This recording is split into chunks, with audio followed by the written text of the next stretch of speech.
Buenos días, gracias por acompañarnos en este día tan lluvioso. Soy Gerardo Michelin, director de Latam Cinema, portal para profesionales de la industria del cine latinoamericano, y es un gusto estar moderando esta mesa redonda en la que estaremos analizando nuevas oportunidades de financiación en Europa. La búsqueda de financiación internacional ha pasado a ser una pieza clave en la ecuación económica del cine latinoamericano. En ese camino, Europa es, sin lugar a dudas, la región que ofrece mayor cantidad de oportunidades para los productores de ficción, documental y animación de Latinoamérica. Pero detrás, World Cinema Fund,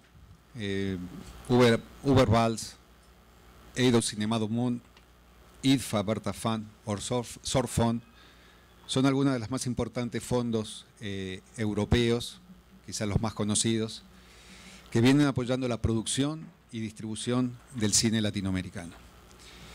Pero detrás de esos nombres, vinculados en su mayoría a grandes festivales de cine, también existen otras oportunidades abiertas en Europa.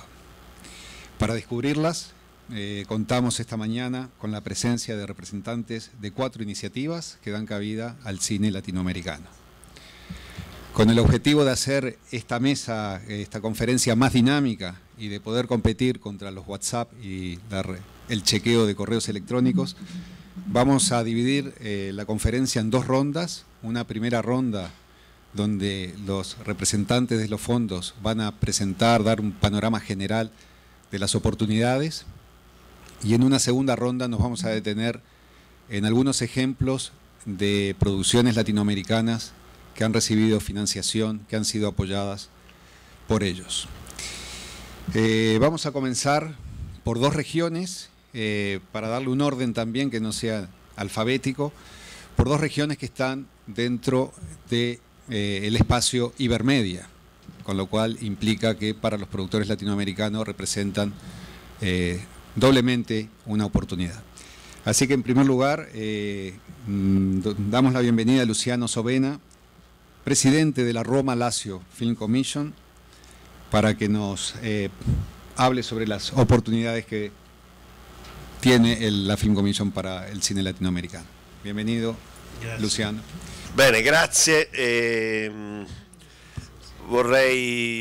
Non sono nuovo a queste iniziative, sono diversi anni che la Film Commission è presente, la Film Commission del Lazio è presente al Ventana Sur, però devo dire con dei risultati che per noi sono molto soddisfacenti, che poi andrò a spiegare nella seconda parte, perché è interessante la coproduzione con l'Italia, ma in particolare con il Fondo internazionale della Regione Lazio.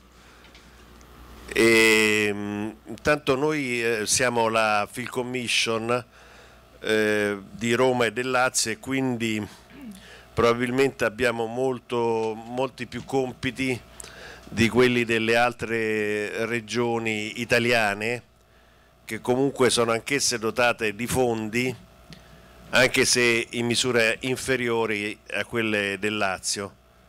Noi spieghiamo delle funzioni che sono soprattutto di aiuto per le produzioni che vengono a girare nel Lazio, e tramite questo fondo intendiamo valorizzare non solo Roma, che poi, come vedremo, è teatro dei maggiori film, soprattutto americani, ma il Lazio, che forse è un sito poco conosciuto, non ancora conosciuto per il cinema. Qui ci sono alcuni esempi di quelli che sono film, grandi film che sono girati nel Lazio, ma in particolare Il Primo Re, che ancora deve uscire, che è la storia di Romolo e Remo, ed è una grande coproduzione italiana con molti paesi e di uno sforzo economico notevole, circa 30 milioni di euro, quindi è abbastanza forte per l'Italia. soprattutto poi a livello di film internazionali sono stati girati quelli che poi sono i campioni di incasso nel mondo, non solo in Italia, come l'ultimo 007, speriamo che ci sia anche il prossimo, e altri film esclusivamente americani con i quali noi diamo un supporto logistico.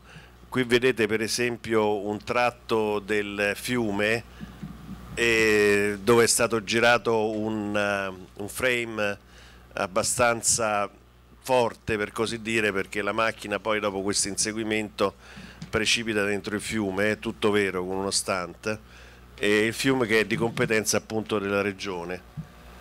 E logicamente diamo supporto per quello che riguarda i permessi in Roma e nel Lazio, diamo supporto per quello che riguarda le location da individuare, e diamo supporto per tutto ciò che riguarda anche il troupe, materiale tecnico eccetera, quando si vuole venire a girare in Italia. Naturalmente non è solo per gli stranieri, ma è anche per le produzioni italiane. È interessante qui, noi abbiamo chiuso degli accordi che peraltro circa 10 anni fa già concludemmo anche con l'Argentina.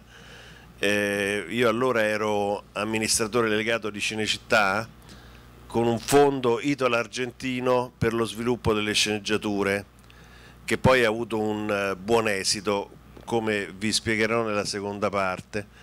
Qui è l'ultimo accordo che abbiamo fatto, che potete vedere, è con i Balcani, perché i Balcani oggi rappresentano una realtà produttiva molto importante di questi paesi come l'Albania, la Croazia, il Montenegro, la Serbia, e abbiamo fatto un accordo di coproduzione con questi paesi, anche adesso ultimamente nell'ultimo Festival di Cannes e successivamente al Festival di Roma, per sviluppare progetti comuni. E la cosa interessante però, che interessa soprattutto in questo convegno, è il fondo che ha la Regione Lazio a favore delle produzioni e delle coproduzioni.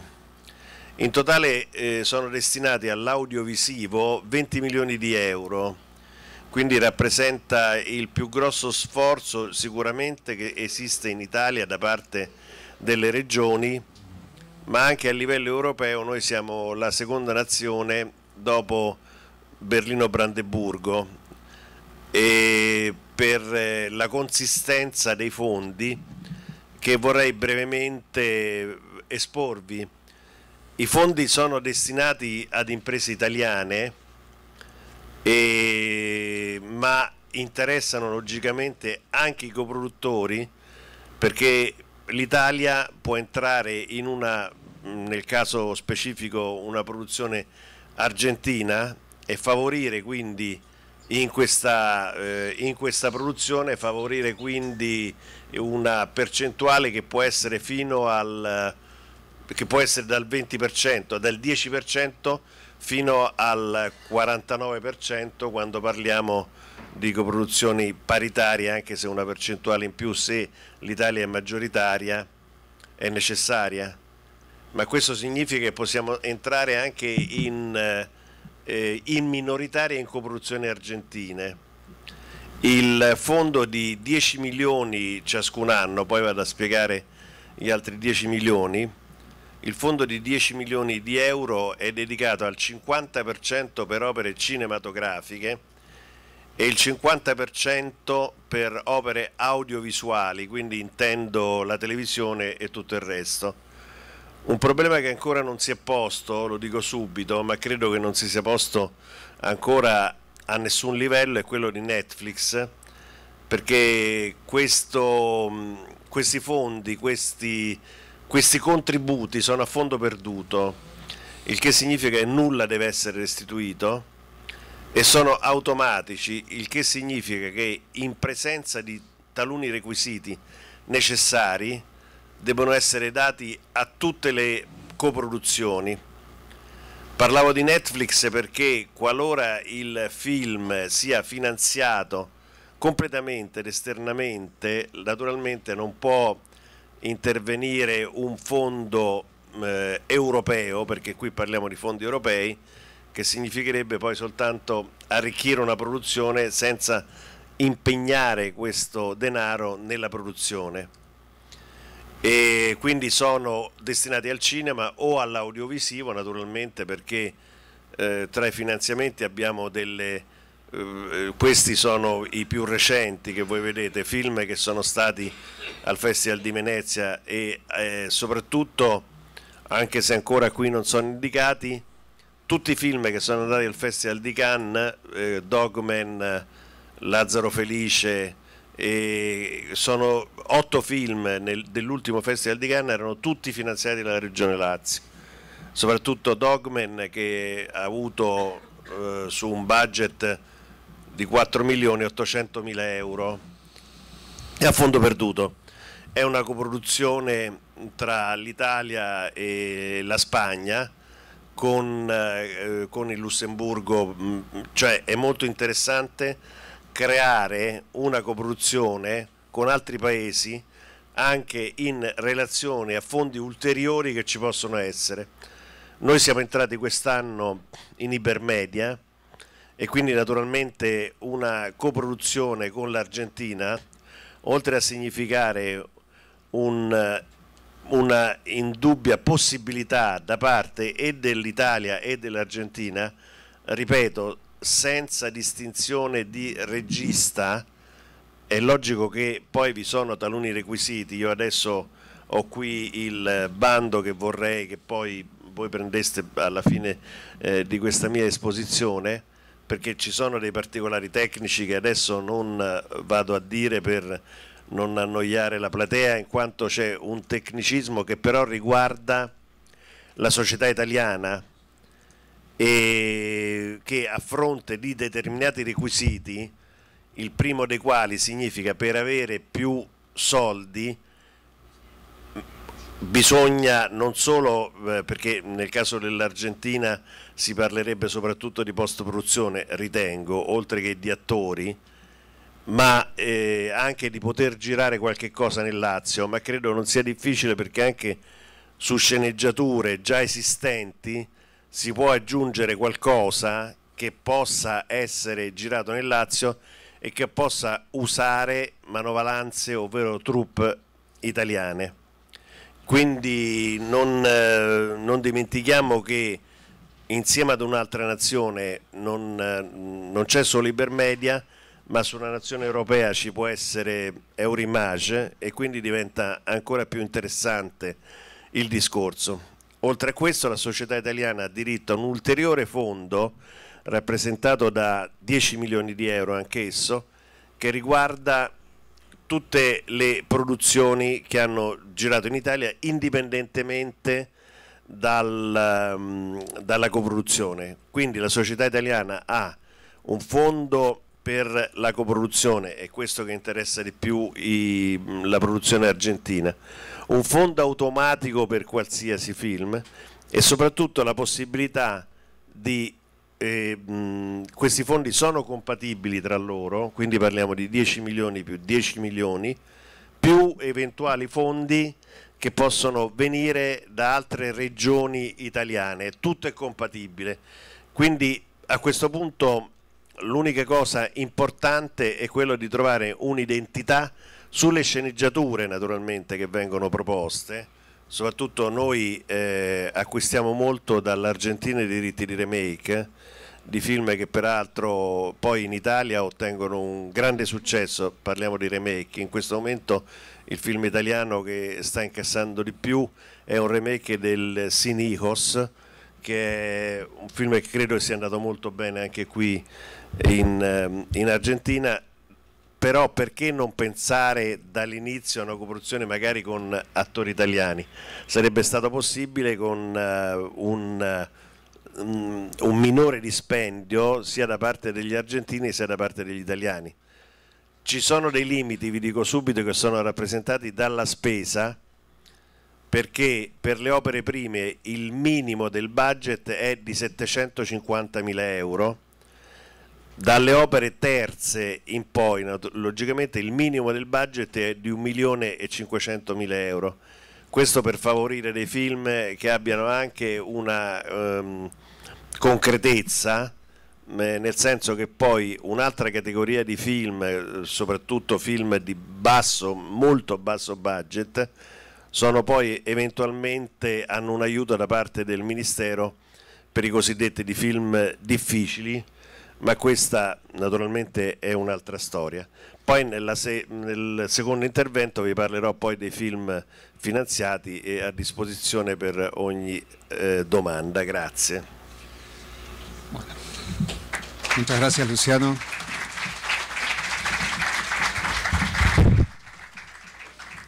Yo creo que daba para una intervención exclusivamente de cada uno de los participantes, pero bueno, muchas ideas, muchos apuntes que espero que estén tomando notas. Nos quedamos en el Mediterráneo para ir hasta Cataluña, para recibir a Queralt, no sé si está bien pronunciado en catalán, Queralt Pons, consultora internacional de Catalan Films and TV, agencia de internacionalización del audiovisual catalán. Bienvenido, Queralt. Gracias. Hola, buenos días a todos. Primero dar las gracias a Gerardo y a Ventana Sur para tenernos hoy aquí. Yo vengo de Catalan Films. Catalan Films es la agencia de promoción internacional del cine catalán, de todo el audiovisual. Nosotros formamos parte del Instituto Catalán, que es que engloba todas las artes, desde cine, teatro, música, libro. Y tenemos una área centrada en el audiovisual que da ayudas al desarrollo y a la producción de obras audiovisuales. Nosotros un poco nos presentamos como la puerta para coproducir con Europa, porque tenemos la suerte de poder acceder a ayudas supranacionales como son Ibermedia, Eurimages o Media. También todas estas ayudas nuestras son compatibles con las ayudas estatales del ICA, del Instituto Español. Y finalmente, bueno, como lo que os voy a contar yo, son las ayudas que tenemos a nivel regional que pueden aplicar los productores catalanes. En este caso, siempre tenéis que tener un partner catalán, un coproductor catalán, para poder acceder a todas estas ayudas. Bueno, aquí tenéis un poco una imagen de lo que fue el resumen del año pasado. El año pasado se aprobaron 16 coproducciones internacionales catalanas, y entre ellas pues siempre hay cada año coproducción, sobre todo con Argentina. Tenemos mucha tradición con México, Chile y otros países latinos. Bueno, yo voy a entrar un poco más en detalle de lo que es cada línea que tenemos. Ha habido bastantes cambios a nivel del Instituto Catalán, ya que el año pasado se instauró una tasa a las teleoperadoras que recaudó hasta 20 millones de euros.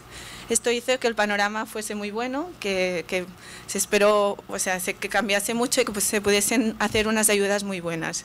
Eso se tumbó por el Tribunal Constitucional Español y ahora mismo estamos con una dotación de unos 5 millones, pero aún así trabajando para volver a tener esta dotación.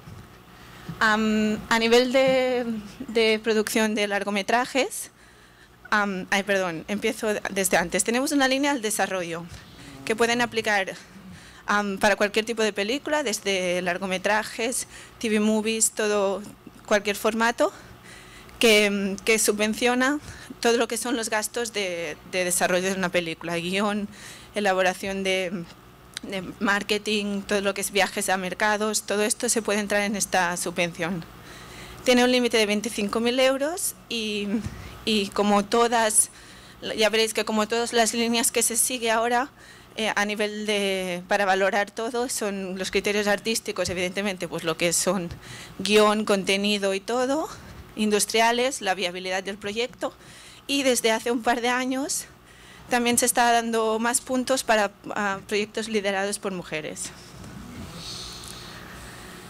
Como os decía, la línea más grande que tenemos es la de producción de largometrajes, que la dividimos en ficción y en documentales. Las líneas de ficción se dividen según el presupuesto que tenga la película. Esto es una cosa también nueva que está dando muchos buenos resultados, ya que según el tipo de película que se va a hacer, sobre todo si si es bueno, pensando en óperas primas o si la película tiene una alta capacidad de internacionalización, está pensada más para el público comercial, pues según estos presupuestos se está dando la ayuda como más adecuada para cada proyecto. La idea es que lo que se ha hecho es dividir un poco todas las ayudas por presupuesto para que haya una mejor división de este dinero. Esto a nivel de ficción. A nivel de documental tenemos, o sea, es otra categoría, que tenemos unos documentales de un presupuesto mínimo de 200.000 euros y como vais viendo nosotros sí que una de las cosas que más, o sea, que se tiene que tener en cuenta sobre todo es el tema de idioma. Si la producción es en catalán, siempre hay un poco más de otorgación, pero aún así creo que hay una diferencia siempre del 10% del máximo. Y por último tenemos una línea de producción a cortometrajes, que se dan unos 10.000 euros para los documentales en catalán y 6.000 para los cortometrajes en otras lenguas. Todo esto, como os contaba, son las líneas que son específicas del Instituto Catalán. Para optar a todas estas líneas tenéis que tener una empresa, o sea, un coproductor catalán que pueda pedirlas al gobierno, digamos. Todas estas son compatibles, como os contaba, con las ayudas que tiene el Instituto de Cine Español, que son como 3 grandes ayudas. Están las generales para producción de largometrajes, luego las selectivas, que son más específicas según el tipo de proyecto, y finalmente tienen las ayudas al cortometraje para proyectos de cortometraje y a cortometrajes realizados. También es interesante, bueno, nominaros que tenemos el tax rebate del 20%, aunque esto no hace falta tener una empresa española en coproducción. Esto es para todas las producciones que no son nacionales españolas. Y finalmente sí tenemos también a nivel nacional el incentivo fiscal del 25%, que todo es para producciones que pueden llegar hasta 3 millones de euros. Y en este caso sí que necesitáis tener un partner español. ¿Vale? Bueno, un poco a líneas generales, desde Cataluña hay mucha tradición a coproducir con Latinoamérica. Yo creo que, bueno, más que nada por lenguaje, cultura, tenemos muchas cosas en común y sí que hay muchas producciones que reciben ayudas a nivel regional, a nivel estatal, pero aún así hay muchas producciones que se hacen sin contar con el apoyo ni de los institutos, porque hay como esta relación que está muy establecida. Como veréis, solo desde 2011 se aprobaron 73, y estas son las que están aprobadas que cumplen todos los requisitos de los institutos, pero aún así hay muchas otras fórmulas de colaboración entre empresas catalanas o españolas con empresas latinoamericanas.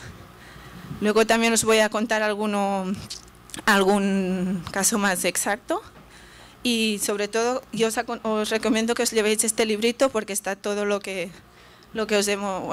líneas que os he ido contando están todas aquí. Y además hay una cosa muy interesante, que es que al final tenéis un directorio de empresas, porque si estáis pensando en buscar algún tipo de coproductor, para poder ver qué tipo de proyectos hace cada uno. ¿Vale? Bueno, muchas gracias, Caral.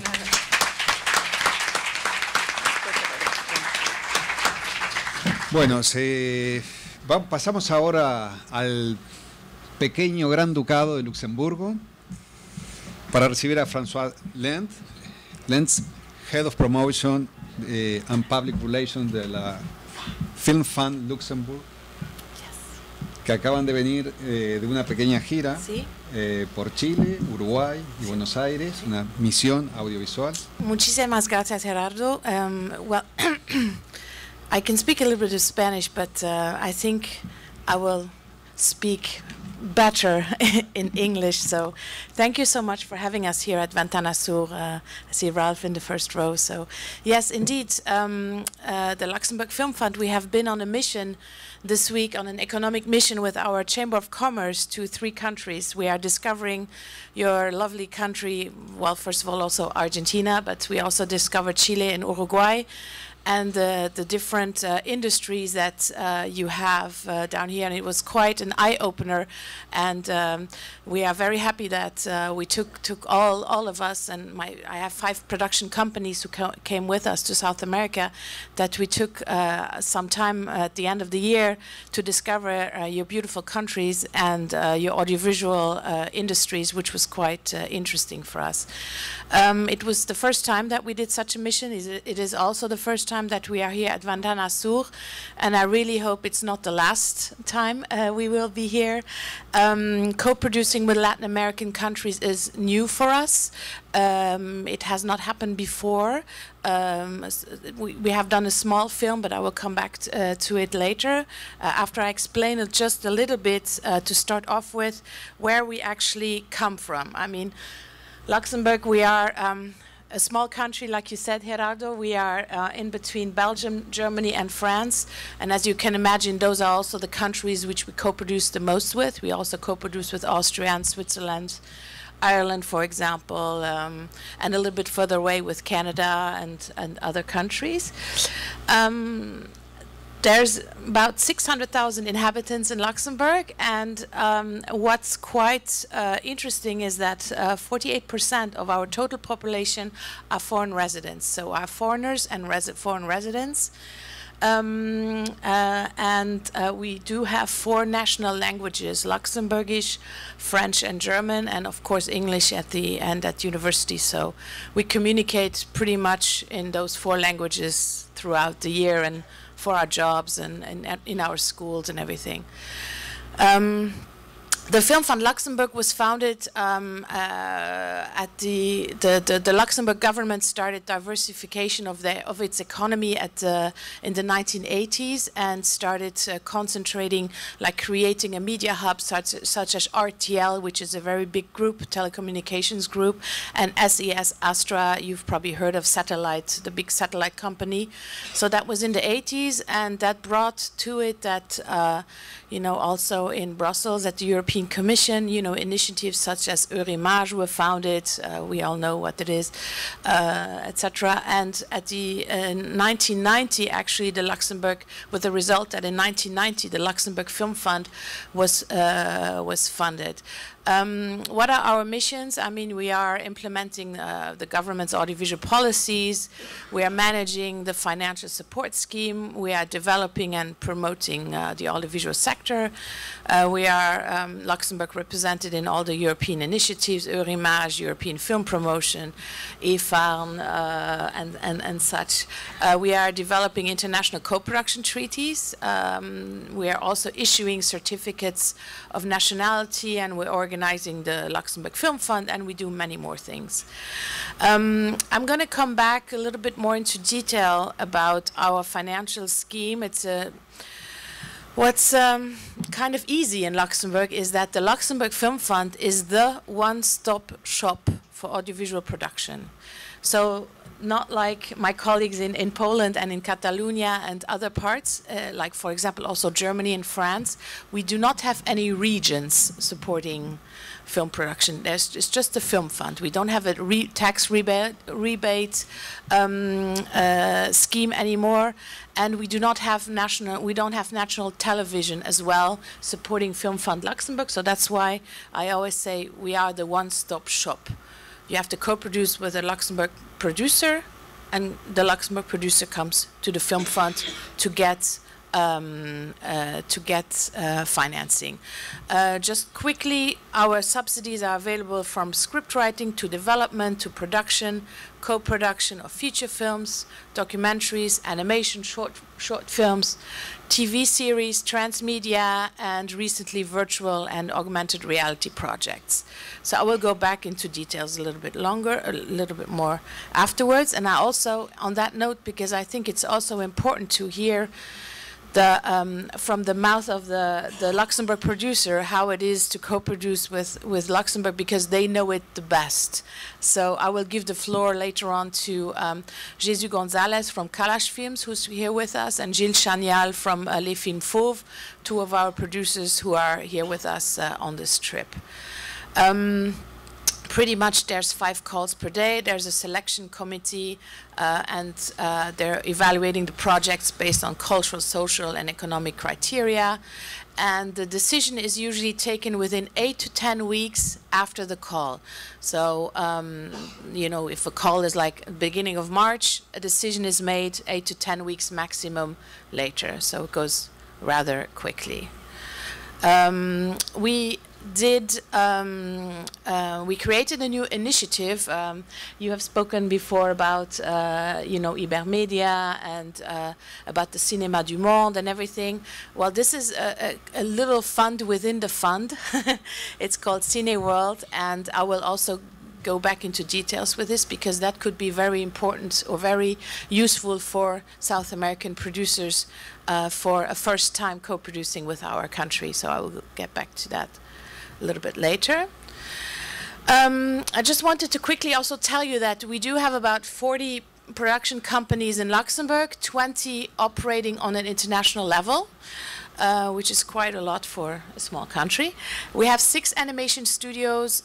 You might know that animation is very important for us in Luxembourg. We co-produce a lot of animated films, as I will tell you a little bit later. And we also have 1 big film studio with 4 stages at the south of Luxembourg City.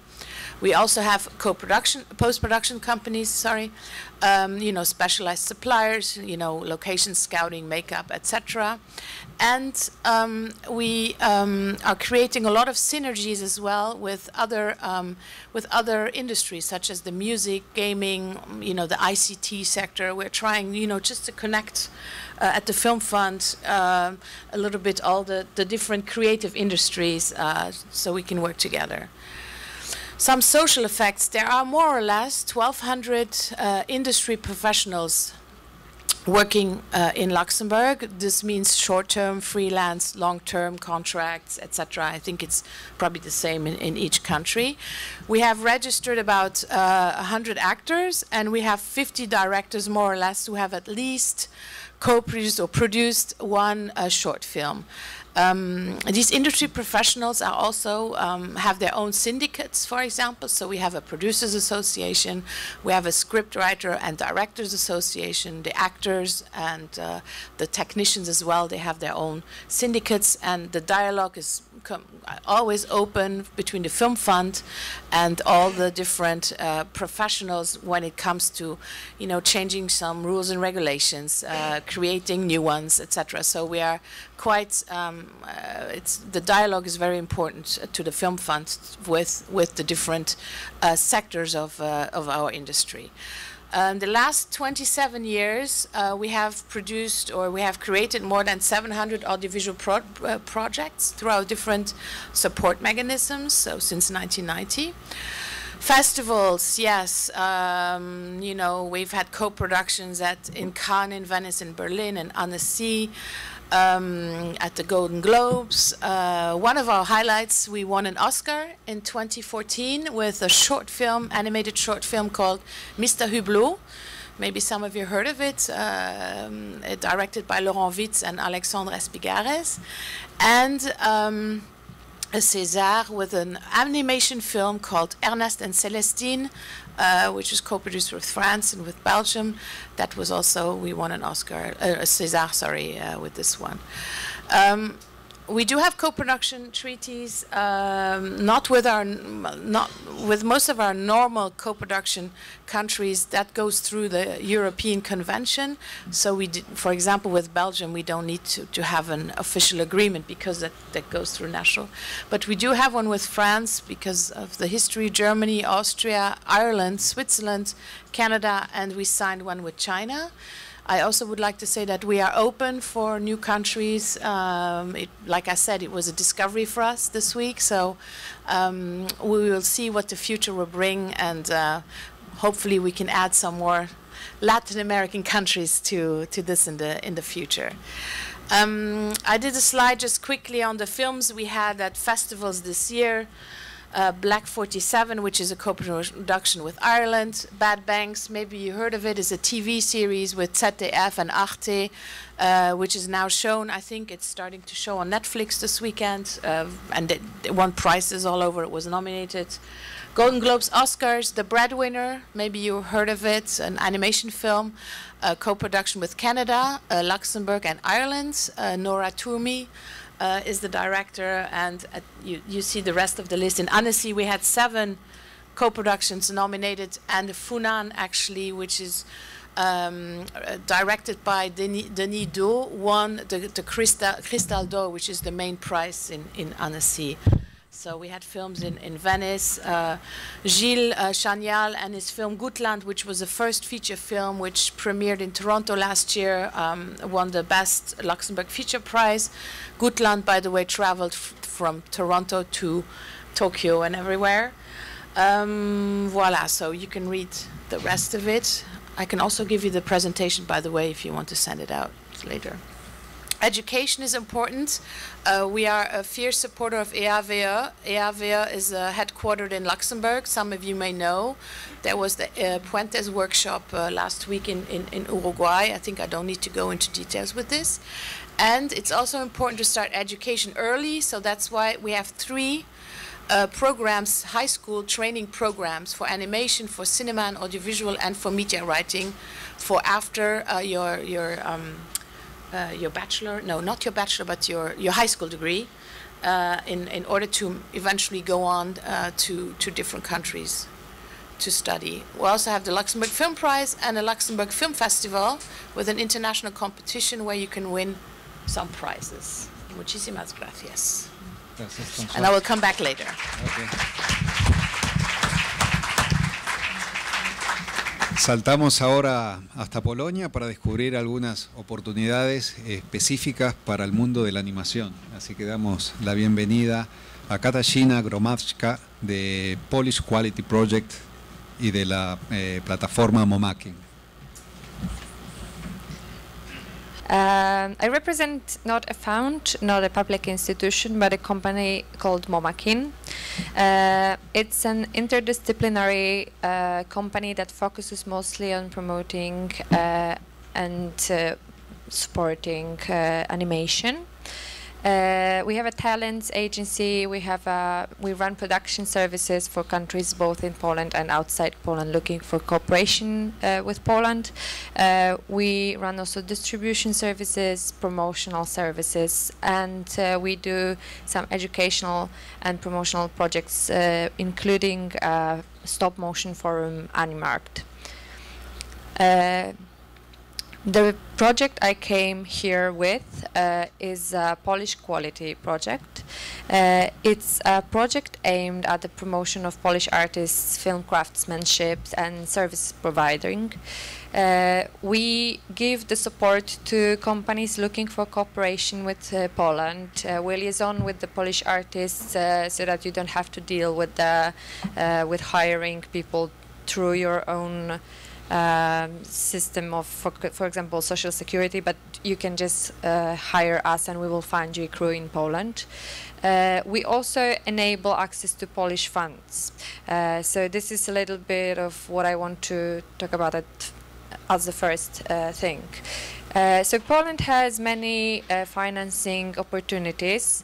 These are all opportunities that are not just animation possibilities. These are obviously, this is obviously something that people from any kind of cinema can use, television projects in many cases, as well as multimedia and gaming.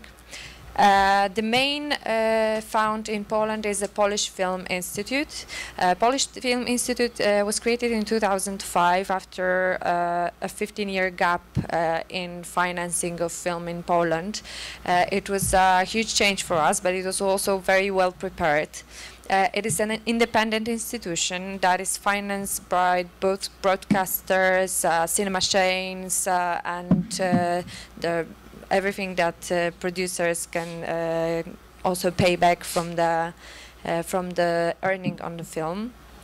It is also accomplished by the regional funds, which have much smaller funds, but they are very active in Poland nowadays. I come from Łódź, which is a central region in Poland. It's a city in very center of Poland.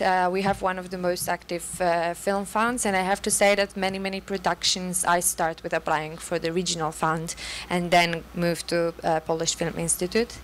Of course, we enable the access to Creative Europe funds and European TV market. The important part is that Poland, as a medium capacity production country, gives 5 automatic points whenever you apply with a Polish partner for media funds, so for Creative Europe funds.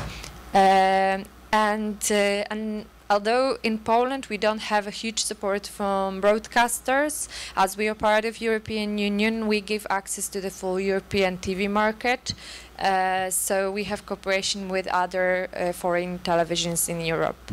This year, tax incentives has been introduced in Poland, which will start in 2019. I'll talk a little bit about those new ways of supporting film. So the tax rebate was introduced as an automatic system for a 30% refund and up to 15 million Polish zloty, which is approximately $4 million per project. This is automatic, first come, first served refund, but it requires a certification. It requires a partner in Poland, and the qualifications of the project that are measured is the relation to Polish and European culture, the setting of the story, or the location of the story, of the realization of production and post-production. In terms of setting the story, it doesn't have to be Poland, it can either be in any other European country. This comes again from us being part of European Union. And of course the involvement of Polish cast, crew, any creative talents and service providers. There is, in each category there is a group of points, and if you get around half of them, you're qualified with your project, and then it doesn't matter if you get 100% of those points or 60, you're the same eligible for the automatic points, for the automatic refund. The eligible projects are feature films, live action series, animated features, animated series and documentaries. In this case, the very important difference from the Polish Film Institute is the support of live action series and animation series, which are not limited to children animation, because Polish Film Institute, as an institution supporting theatrical releases, has a very limited support for series. So tax rebate in Poland opens for us possibilities to cooperate also with live action series and animated series, which is for us a new opportunity. Before it was only theatrical released films plus animated series for children. As I mentioned, we have many regional funds. These are usually run by the regional film commissions, which not only support filmmakers financially, but also they get involved in the organizational aspects. They support the scouting, they support also cooperation with some of the services. You might get some kind of rebates for some services in the region if you cooperate with the film institution. Also, they allow such things like easily closing part of the street, for example, which is very helpful for live action feature or live action films in general. The basic rules are usually the same. They might slightly vary between the funds, but they are pretty much unified. And this is the application once a year. The funding needs to be spent usually the same year, or it can be a funding, or it can be the spend that you did before and now are applying for a refund. But usually you can't spend it the next year, for example, after receiving the funding. It varies on how much you have to spend in the region, usually depending on the amount which is given by the fund. So it varies from 100% of spend to 150, because the whole idea of the fund is usually to bring producers to spend money in the region, hence the idea of spending even more than you're given. And of course, this spend can be anything. It can be involvement of artists, crew and service providers. It's crucial that they have to be from the region. Most of the funds support pre-production, production, and post-production. They do not usually have the development fund. So the development funding is slightly more complex to get in Poland. If it's about Polish Film Institute, the Polish Film Institute supports development, but only for majority co-productions or minority co-productions which have a Polish director involved. The production and post-production possibilities are wider in terms of what can be supported, and there are three types of co-production which has a separate set of rules. The majority co-productions, which are at least 50% of Polish share, get basically, they're treated like a Polish film, so get all the funding support possible for the Film Institute. The minority co-productions with Polish director get most of the funding possibilities, and minority with foreign director, these are some additional rules that you have to follow, and a limited amount of the types of projects. These are mostly feature projects that are being supported. The important rule is that of minimum artistic contribution of Poland in the minority co-production. And this comes almost with every fund, because you have this qualification rules for the tax rebate, you have this level of spending in Poland or in the region for the regional funds. And with Polish Film Institute, it also has to be the predetermined amount of Polish involvement, but artistic involvement in the project. So later I'll tell you a little bit on how to get this involvement of Polish artistic contribution, and also some ideas on how we can cooperate with Latin America. Thank you very much.